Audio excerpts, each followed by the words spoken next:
niyo doon sa payag po ni Bisbar at Ortigadon, doon po sa sinasabi niya na tuta po mga Duterte ang ating Korte Suprema? Ay sa Korte Suprema na siya magpaliwanag. Gawa na yung ating reklamo laban kay Larry Gadon.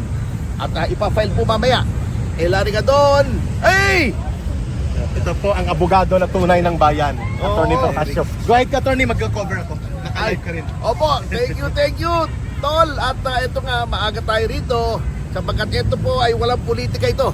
Etong rally na ito ay para sa suporta natin, katulad ng sabi ko sa ating kataas-taasang hukuman na tinutuligsa po at binabatikos ng kung sino-sinong mga ulalo dahil lamang hindi nila nagustuhan yung naging outcome noong kaso laban doon sa impeachment.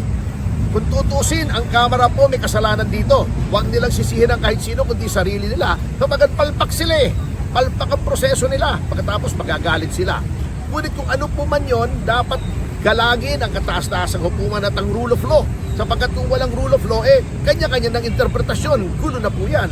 Nananawagan nga po rin ako sa ating mga senador na huwag nyo na pong gawing platform to sa inyong mga makasariling agenda.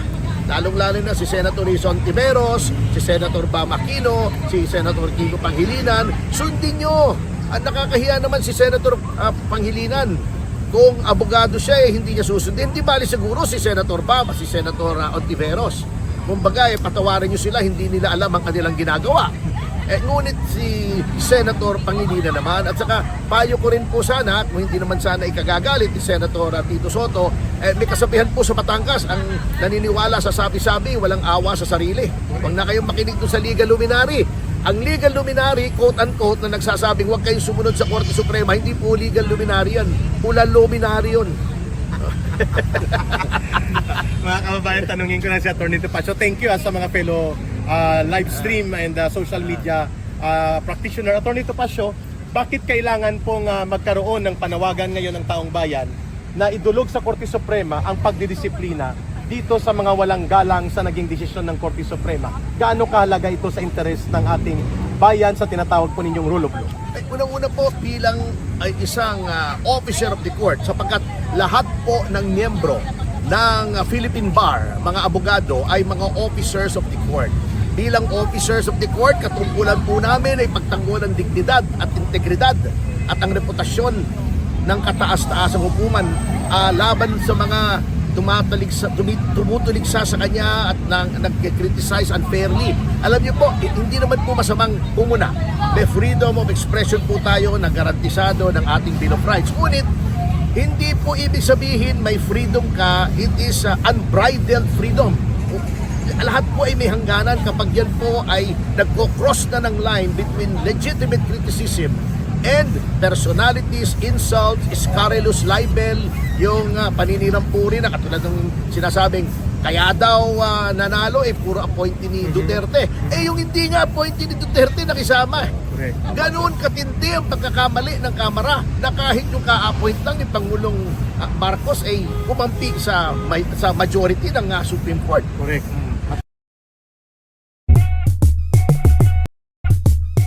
Introducing the GE Profile GeoSpring Heat.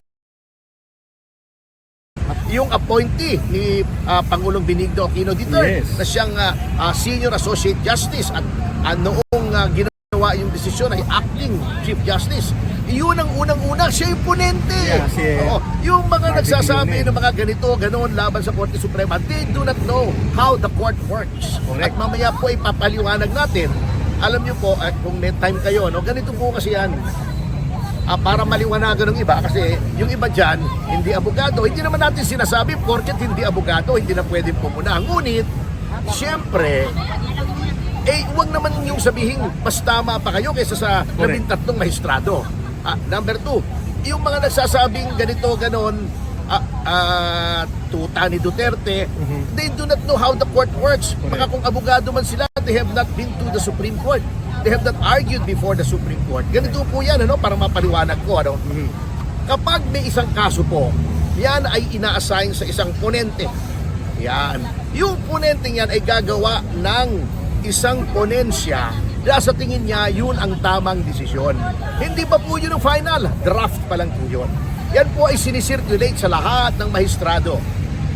Kung ikaw ay sang-ayon, ikaw ay magko-concur. Kung ikaw ay hindi sang-ayon, ikaw ay magdi-dissent.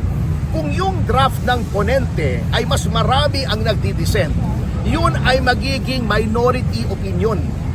Yung majority na hindi sumasang-ayon doon sa ponensya, sila among themselves, may mag-a-assign ng isang tao who will write then the new majority opinion. The mere fact na yung original ponente na nagsulat ng ponensya, walang tumutol doon at yun ang naging majority at in fact unanimous decision, ibig sabihin from day one, antimano, walang tumutol doon sa kanyang ginawang ponensya. Okay. Ibig sabihin yun ang tama. Attorney, may tanong, pangalawang tanong namin sa iyo. Hindi daw legal decision ang ginawa ng Korte Suprema. Sabi ng mga kritiko, ito daw ay political decision na nag-absolve kay Sara bagamat walang deklarasyon ng absuelto siya. Naniniwala ba kay attorney dito na political decision ang ginawa ng Korte Suprema?